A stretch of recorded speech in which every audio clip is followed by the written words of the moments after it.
I never thought I'd see the day when the person I raised, the boy I changed diapers for, the son I cheered at every recital, every school play, every first day of college, would sit across from me in a lawyer's office and smirk.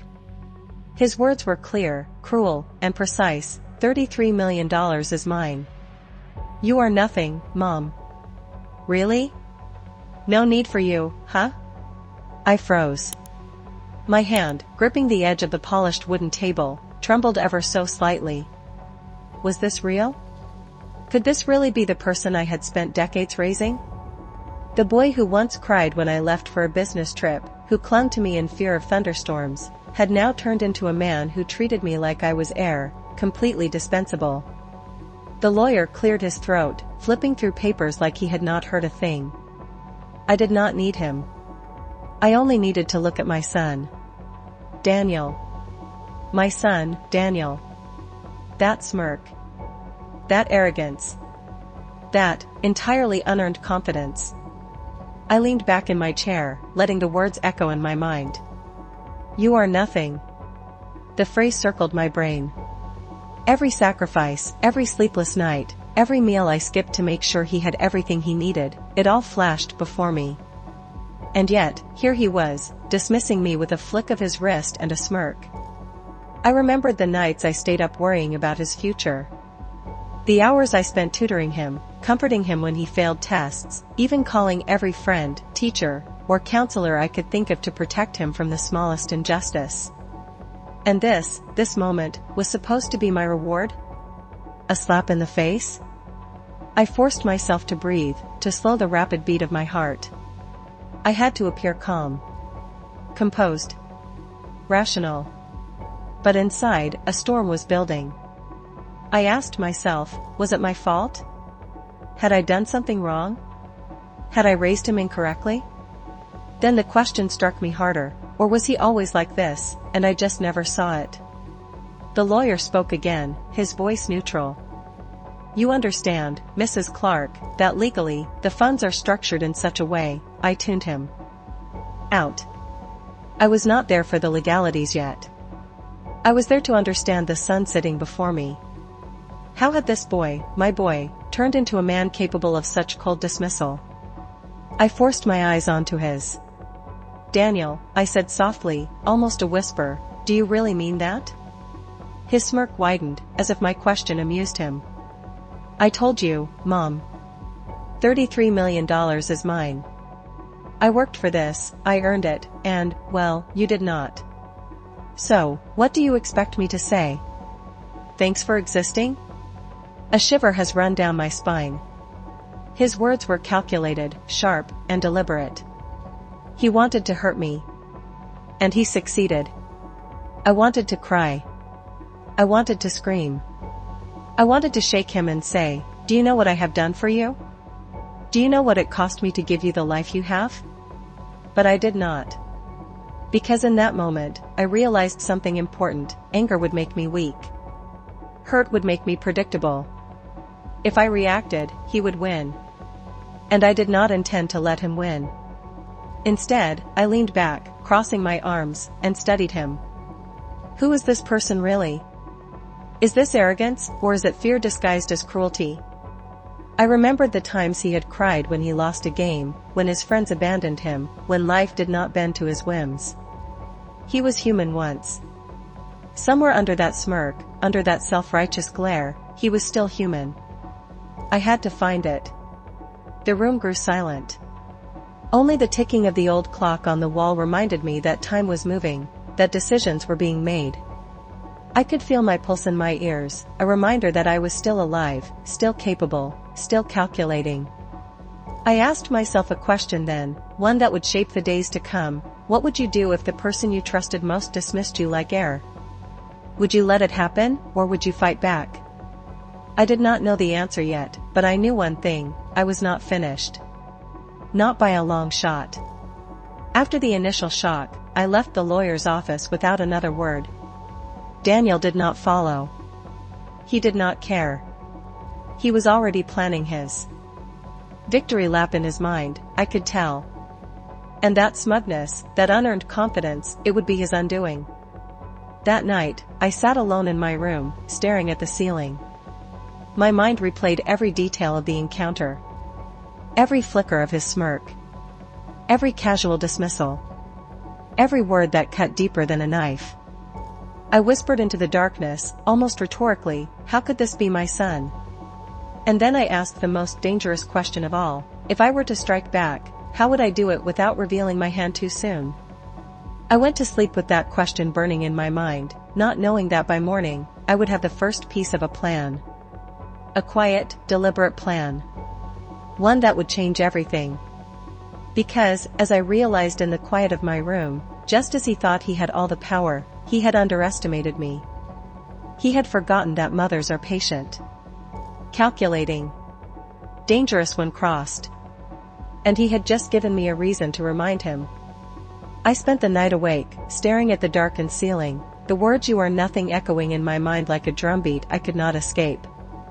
Sleep refused me, and even the familiar hum of the city outside my window felt muted, as though the world itself was holding its breath, waiting for what I would do next.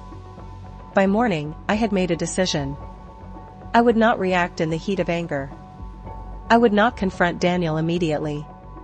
That would be too easy, too obvious. No, I needed a plan, a deliberate, precise, calculated plan that would make him see, without a doubt, that underestimating me had been his gravest mistake. I started small. I reviewed every interaction I would had with him over the past decade, searching for weaknesses. How did he handle pressure? Who did he trust? What would make him overconfident, and where could I exploit that? As I brewed my morning coffee, I found myself smiling faintly. The power of observation had always been my strength, and now it was my weapon. Mothers are like that, after all. We notice the smallest details, the tiniest shifts in tone, the subtle body language. I had been raising a man for years, and now, I was studying him as an opponent. I thought back to his smirk at the lawyer's office. That confidence, that arrogance, it was both a gift and a vulnerability. People like Daniel always assume they are untouchable until the world reminds them otherwise. And I intended to be that reminder. Step 1. Gather intelligence. I started by quietly reviewing every financial document, every contract, every interaction Daniel had with the firm handling the $33 million. I pretended to be busy with my daily routine, while in reality, I was tracing every loophole, every clause, every sentence that could serve as leverage. I also observed him socially, attending dinners and gatherings where I knew he would be. I did not speak much, I simply watched, memorized habits, captured tendencies. He laughed too loudly when flattered, scowled when challenged subtly, and overreacted when he suspected someone doubted him. That would be the crack in his armor I needed to exploit. But strategy alone was not enough. I needed patience. The kind of patience only decades of experience can teach. I could not move too quickly, or he would sense it. He had underestimated me once, never twice. Questions kept running through my mind. How far would I go? Could I truly outsmart him without destroying everything we shared? Or had he burned that bridge himself? I also had to consider the allies I could count on. Surprisingly, a few long-time employees of his firm had noticed subtle discrepancies, minor errors in accounting, tiny shifts in behavior that Daniel assumed went unnoticed. I approached them delicately, offering assurances rather than accusations. Some were skeptical, others cautious, but all were valuable. I began assembling a mental map. There were vulnerabilities in his business, in his social circles, even in his ego. Each detail was a potential leverage point. Each observation was a tool. The real challenge would be timing, striking at the precise moment when he believed he was untouchable. Every night, I would sit in my study, surrounded by notes and documents, and ask myself the questions that had guided me all my life. What would he never see coming? Where is his hubris blinding him? How can I turn his overconfidence into his downfall? It was exhausting, exhilarating, terrifying. But it was necessary. I could not allow the sting of his words to define me. I wouldn't. Instead, I would turn it into fuel, a silent storm gathering strength until it could no longer be ignored. I remembered a phrase my mother once told me: never let anger dictate your hand. Patience and observation win battles, even against those closest to you. I clung to that wisdom like a lifeline, letting it guide each careful step. Weeks passed, and each interaction with Daniel was a subtle test. A seemingly casual question at lunch could reveal his tendencies. A dinner conversation with his friends might show his priorities. Even a brief phone call could provide insight. Every detail mattered. Every small piece of information was another piece of the puzzle I was assembling. I also had to manage my own emotions. It was easy to let bitterness take over, to feel crushed by the betrayal. But I could not. Not now. Not when my entire strategy depended on clarity and focus. I practiced control, speaking carefully when I spoke, smiling at his jokes without truly laughing, asking questions without revealing interest. Then came the first breakthrough. While reviewing his financial statements, I noticed a minor inconsistency, something most people would overlook. It was not illegal, not yet, but it was enough to create leverage. Enough to make him hesitate, just for a moment, if I used it correctly. I leaned back in my chair, a quiet smile forming. The storm was building.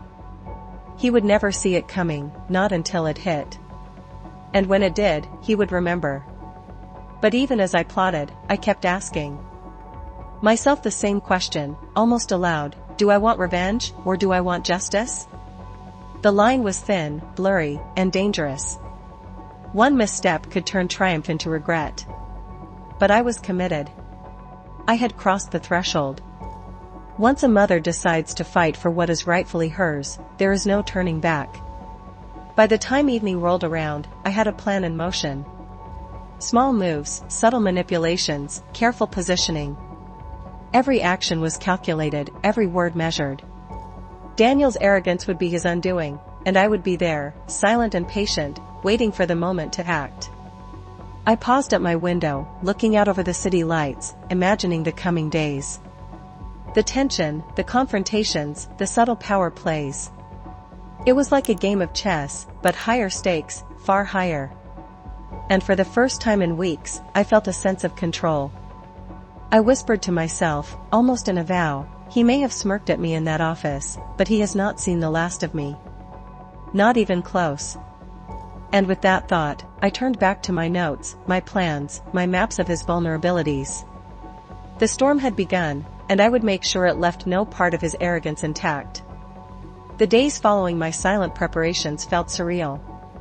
Every interaction with Daniel became a delicate dance, a test, a probe, a measure of his ego and his overconfidence.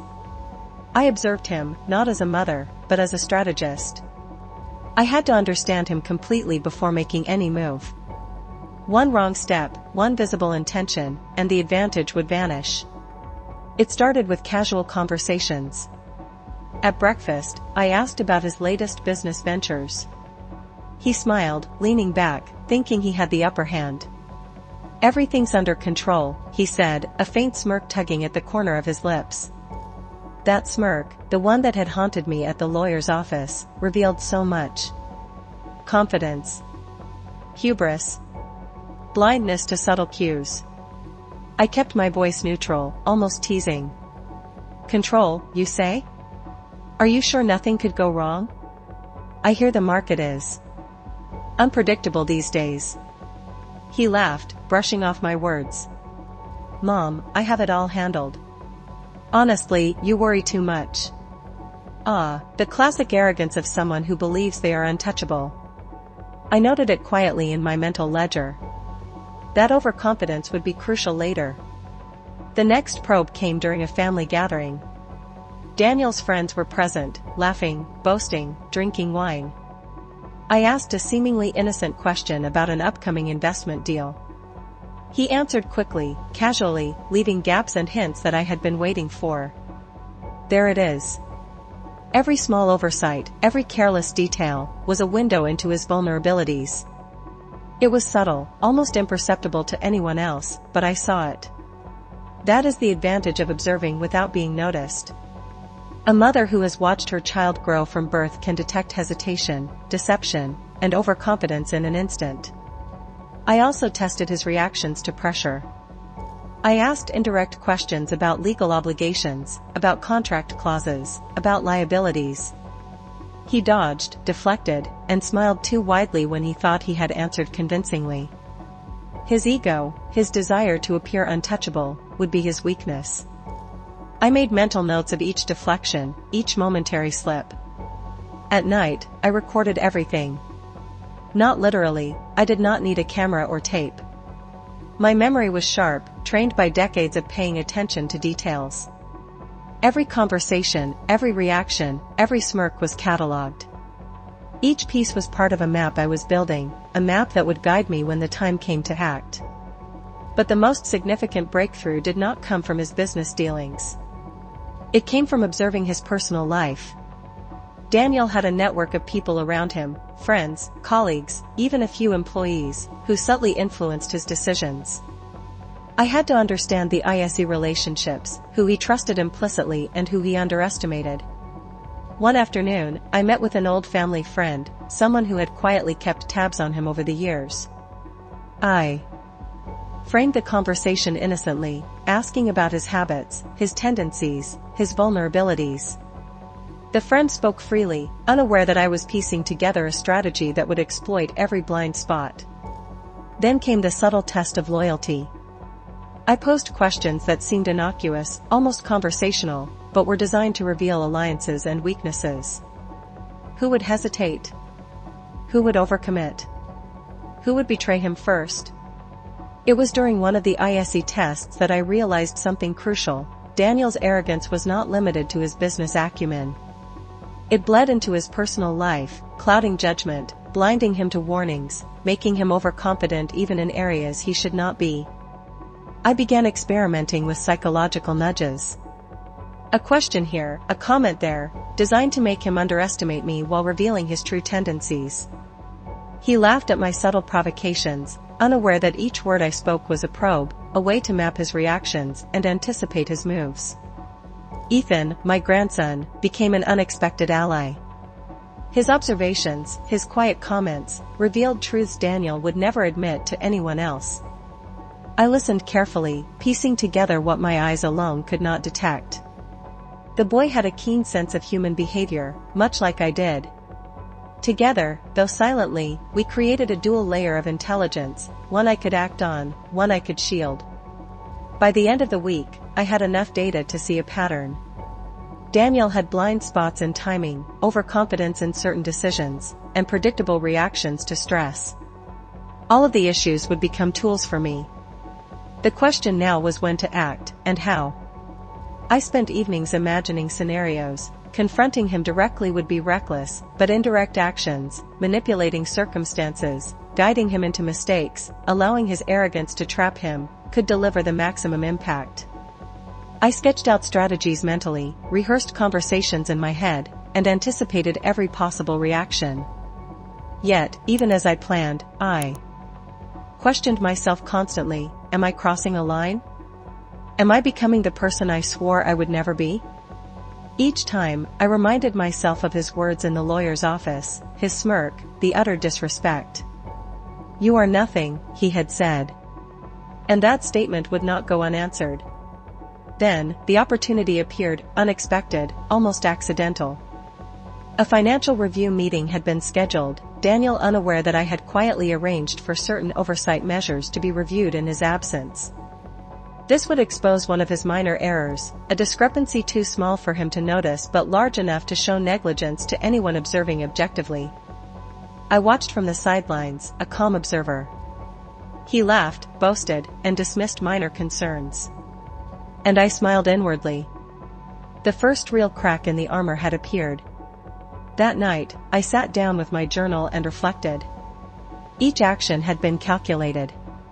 Each step had revealed more about his weaknesses. But the most important realization had come quietly: he trusts too easily. He overestimates himself. He underestimates me. And that, more than any error or misstep, would be the key to everything. I closed the journal and looked at my reflection in the window. A storm was gathering, silent and unstoppable, and when it struck, Daniel would have no defense. Not against the plan, not against the precision, and not against the careful, patient mother he had dismissed so casually. I whispered to myself, almost as a vow, he thinks he is untouchable. Let him believe it a little longer. The fall will be spectacular. The day of my first move arrived quietly, so quiet that Daniel never suspected the storm I had been preparing. It looked like any other morning, the hum of the kettle, the rustle of newspapers, the faint sunlight spilling across the kitchen tiles. But beneath the ordinary, something extraordinary was set in motion. This was the day I would test whether my weeks of silent planning could truly shake him. Daniel emerged from his room, humming with confidence, as if the world itself were under his command.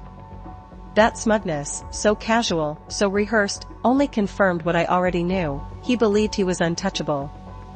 And nothing delights a strategist more than an opponent who feels invincible. "Morning, Mom," he said lightly, laptop tucked under his arm, coffee steaming in hand. "You did not need to stick around. I have got this under control." That word again, control. I almost smiled. He had no idea how close he was to losing it. I sipped my own coffee, deliberately calm. Of course, Daniel. But even masters sometimes miss details. A second pair of eyes never hurts. He chuckled, dismissed them, and went about his routine. I let him. The arrogance was part of the performance, and today I would quietly rearrange the stage beneath his feet. I had already put the first step in motion, subtle, invisible to him. A few digital files reorganized, a minor report misplaced, a tiny gap positioned exactly where his overconfidence would trip him. Nothing illegal. Nothing dramatic. Just enough for someone paying close attention to question his perfection. As the day unfolded, I played my role flawlessly. A question here, a raised brow there, always feigned casual. "Did you double-check this section?" I asked once, knowing the answer. "Are you sure those numbers reconcile?" He waved me off each time, too certain of himself to notice that my suggestions were seeds that would soon bloom into doubt. By mid-afternoon, the first ripple appeared. The phone rang.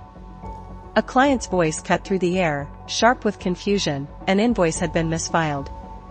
Daniel's composure faltered. He insisted everything was perfect, his tone sharper, his smile forced. For the first time, he sounded less like a man in control and more like one scrambling to prove he was. I set my teacup down with deliberate slowness, savoring the silence that followed his denial. A crack had formed. And I knew cracks have a way of spreading. Minutes later, his assistant appeared, hesitant, holding a folder. "Daniel, I think, you might have overlooked this." The look on his face was priceless. He snatched the document, scanned it quickly, and for the briefest moment, his hand trembled. Just a flicker, but I saw it. He was not untouchable. He was human, fallible, afraid of being exposed. Inside, I smiled. Outwardly, I remained the picture of serenity, flipping through my own notes as if none of this mattered. But Daniel's mask was slipping. He barked into the phone, raised his voice at subordinates, and slammed his laptop harder than necessary. Each reaction confirmed the pattern I had predicted. Under pressure, his arrogance cracked into panic.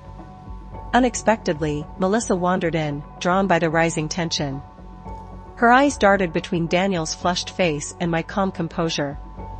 She did not know my plan, not fully, but she sensed something had shifted. When our gazes met, I gave her the faintest of nods, a silent promise that what she was witnessing was only the beginning. By evening, Ethan returned home, his young eyes widening at the storm brewing in the house. Daniel muttered under his breath, "Everything is fine. Nothing to worry about." But his voice cracked, betraying the truth. Ethan caught my eye, silently asking what had happened.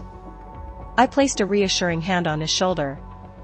"Patience," I whispered when Daniel was out of earshot. "This is only the first step." That night, as I lay in bed, the weight of the day pressed down on me. I had struck the first blow, and it had landed precisely as I had hoped.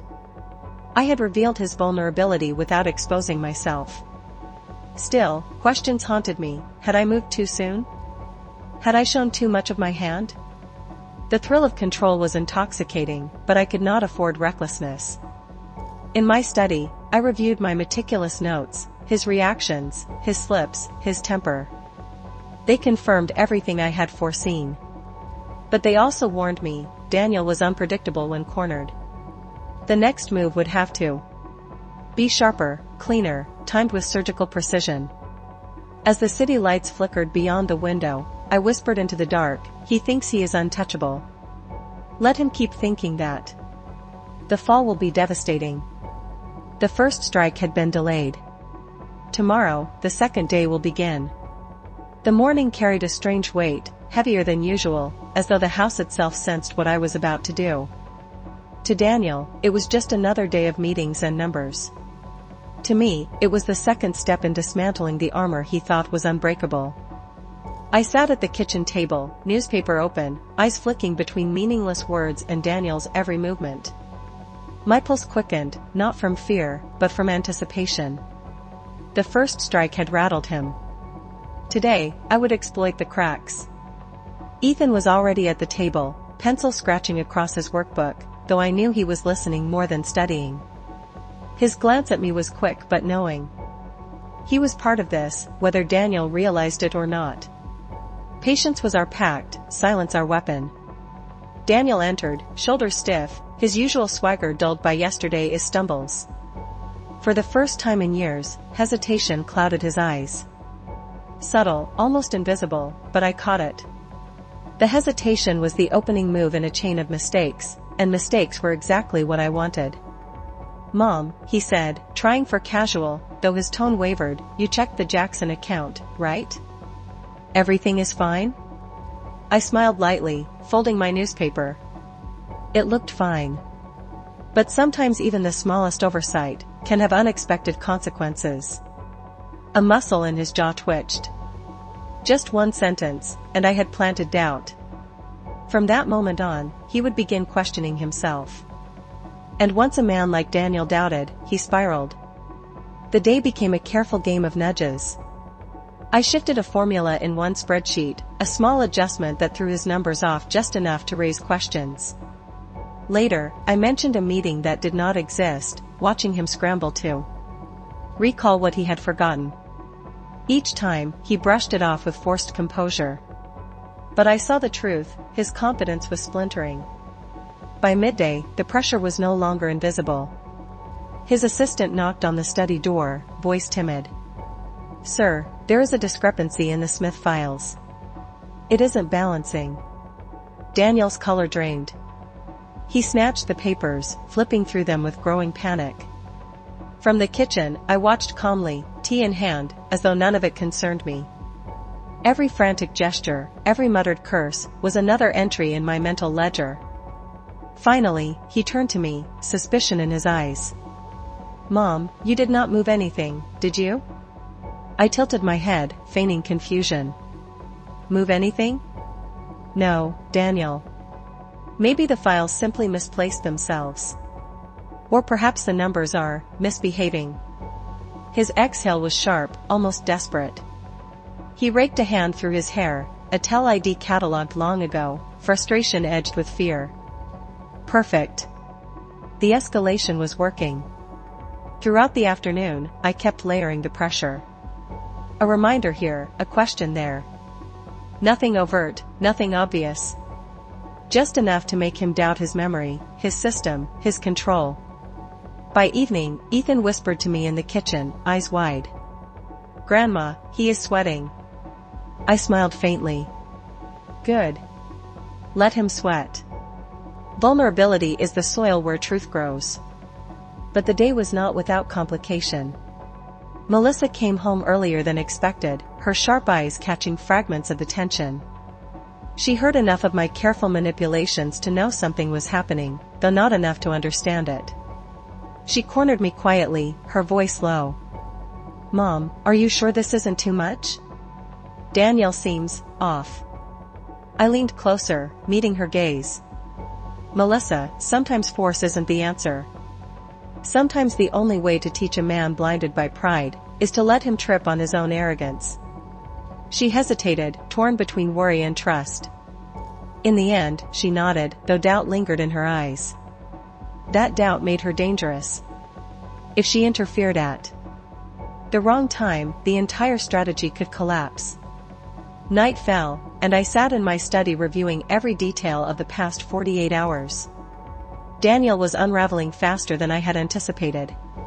His missteps now carried weight beyond embarrassment. They threatened his reputation, his finances, his carefully constructed image.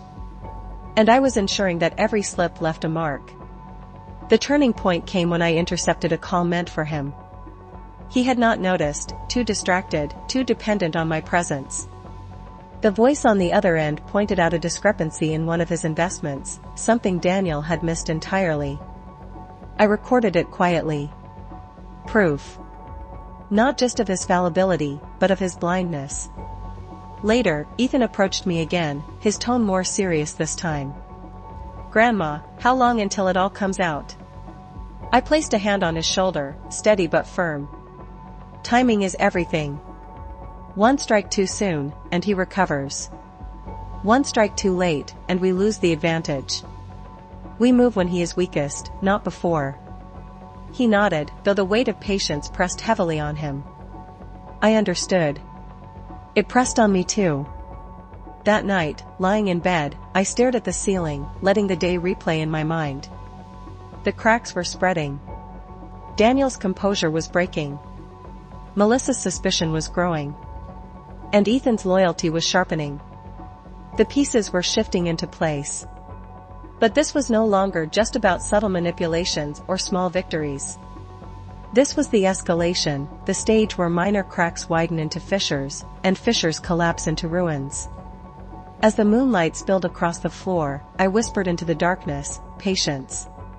Precision. Timing. His world is unraveling, and soon, he won't even realize who pulled the first thread." The escalation was underway.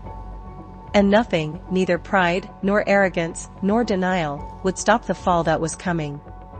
Morning came with a quiet tension that clung to the air like smoke after a fire. I sipped my coffee slowly, savoring the calm before the storm. Daniel, oblivious to the intricate web I had spun, moved through the house like a man still in control. But appearances, as I had learned long ago, are fragile. And today, his illusion of dominance would shatter. Ethan sat across from me at the kitchen table, his hands folded, eyes alert. I could see the mixture of excitement and apprehension in him. He understood the stakes, the moral complexity, the delicate timing of justice. "Are you ready, Grandma?" he asked quietly, almost reverently. I nodded, a small smile tugging at my lips. "We have waited, we have watched, and now we act. The key is to let him reveal himself. All of it, his arrogance, his mistakes, his hubris, must come from him, not me. Then, and only then, will it land." By mid-morning, Daniel had called for his usual series of meetings, unaware that every interaction would be a step toward his unraveling. I watched from my home office as he argued with his assistant over discrepancies I had planted, as he fumed over financial miscalculations I had subtly nudged into his path. Each reaction was a piece of the puzzle, a thread unraveling the tightly wound tapestry of his self-assurance. It was around noon when I made my move. I invited Daniel and Melissa to the house under the pretense of discussing the Smith estate, a matter he could not ignore. As they arrived, I greeted them warmly, masking the anticipation thrumming through me. "Daniel, Melissa, come in. There is something we need to review together," I said, my voice calm, steady, and deliberate. He stepped inside, his smirk faintly returning, unaware of the storm about to hit. Melissa, cautious and curious, followed closely behind. I gestured toward the dining room, where carefully organized files awaited, each one documenting the small errors, oversights, and manipulations that had accumulated over the past week. "Why are all the ISE here?" Daniel asked, a hint of suspicion creeping into his tone. "I thought it would be helpful to go over the accounts together," I said sweetly, opening the first folder. "You might want to see how your decisions have affected various operations." He leaned forward, scanning the documents, confusion knitting his brow. I don't understand. The numbers, they can't be right. I tilted my head, letting a single, deliberate pause hang in the air. Do you remember the Jackson account? The one you overlooked last week? His eyes widened slightly. That was nothing. I raised a finger gently. Nothing? Daniel, nothing leads to something. And something has consequences. Melissa glanced between us, sensing tension but not understanding the full scope. Ethan, silent but vigilant, hovered near the sideboard, ready to provide the final piece of evidence if necessary. I opened another folder, revealing audio recordings and emails that captured Daniel's errors, his arrogance, and the subtle manipulations he had ignored. Everything is documented, I said softly, letting the words sink in. Every misstep, every lapse of judgment. I have kept a record to ensure clarity. Nothing is lost. Daniel's breathing became shallow. The smirk faded entirely, replaced by a rare vulnerability, a human response to being exposed. He looked to Melissa, but she seemed equally startled, uncertain of how much of this was orchestrated and how much had always been real. Mom, he began, but his voice faltered. I raised my hand, stopping him. Let me finish. You were confident, Daniel. Too confident. You believed no one could challenge you, that your mistakes were invisible. But confidence without accountability is dangerous. And accountability, well, it starts at home. I laid out the documents, one by one, letting him see the consequences of his own actions. Every misstep, every oversight, every ignored warning was now tangible, undeniable. I could see his mind racing, trying to rationalize, to deflect, to reclaim control, but the evidence was overwhelming. Then, Ethan stepped forward. He handed me a small tablet, and I pressed play. A recording of Daniel admitting his overconfidence, discussing shortcuts, and dismissing warnings filled the room. The sound of his own voice admitting hubris, captured in pristine clarity, left him speechless. Melissa gasped softly, realization dawning. Daniel's arrogance, hidden behind charm and bravado, was now fully visible to everyone present. I leaned forward, my voice calm but firm. Daniel, everything is out in the open. There is nowhere to hide. What you have done, and what you have ignored, has consequences. You can deny it, argue, or rationalize, but the truth is undeniable. He sank into a chair, pale and trembling. Mom, how, why? I smiled gently. Because I knew you needed to see yourself clearly. You needed to understand that pride without responsibility is destructive. And sometimes, the lesson must be experienced, not told. Melissa reached for his hand, but he pulled away slightly, the weight of exposure pressing on him like a physical force. I could see the beginnings of comprehension, the slow dawning that arrogance alone could not shield him. Ethan, I said, turning to my grandson, do you want to explain the final piece? He stepped forward, holding a ledger. Dad, all the transactions, the accounts, the mismanaged funds, they are all here. And I cross-checked everything. There is no escaping it. The errors are yours, and they are documented. Daniel's eyes widened further, the gravity of his situation settling in. He was no longer in control, the illusion of dominance was gone. The cumulative effect of the escalation, the subtle manipulations, the planted errors, the timed interventions, had brought him to this moment. I sat back, letting the silence speak. The room was heavy, charged with the culmination of days of preparation, observation, and strategic patience. Daniel, for the first time, was forced to confront the reality of his actions without excuse. Mom, he started, but words failed him. His arrogance had been dismantled piece by piece, leaving him exposed and vulnerable. I leaned in slightly, my voice soft. Daniel, accountability is not punishment. It's understanding. It's learning. You are capable, but only if you recognize the limits of overconfidence. Only if you acknowledge the consequences of choices made without care. Melissa nodded, finally understanding the depth of what had transpired. Daniel, you have to listen. Ethan remained silent, but his eyes reflected pride and understanding. He had witnessed the method, the patience, the strategic wisdom required to bring truth to the forefront. For the first time in years, Daniel was quiet, reflective, and subdued. No smirks, no arrogance, just the stark, undeniable confrontation with reality. And in that quiet, the lesson landed fully, irrevocably. As the day ended, I felt a wave of relief wash over me. Not from vengeance, not from triumph, but from clarity. The manipulation, the patience, the careful orchestration, it had all served a purpose. Daniel now understood, and our family, guided by truth and accountability, could move forward. Later, I sat alone, reflecting on the past week. The calculated escalation, the subtle nudges, the observation, it was over. Daniel had learned a lesson he could not unlearn. Ethan had learned the power of strategic patience and observation. And I had, once again, realized that truth, when delivered thoughtfully and intentionally, can dismantle the strongest illusions. I closed my eyes and whispered to myself, the storm has passed, but the lesson remains. And for the first time in a long time, I felt a calm certainty, justice, accountability, and wisdom had prevailed, not through force, but through strategy, patience, and unwavering resolve.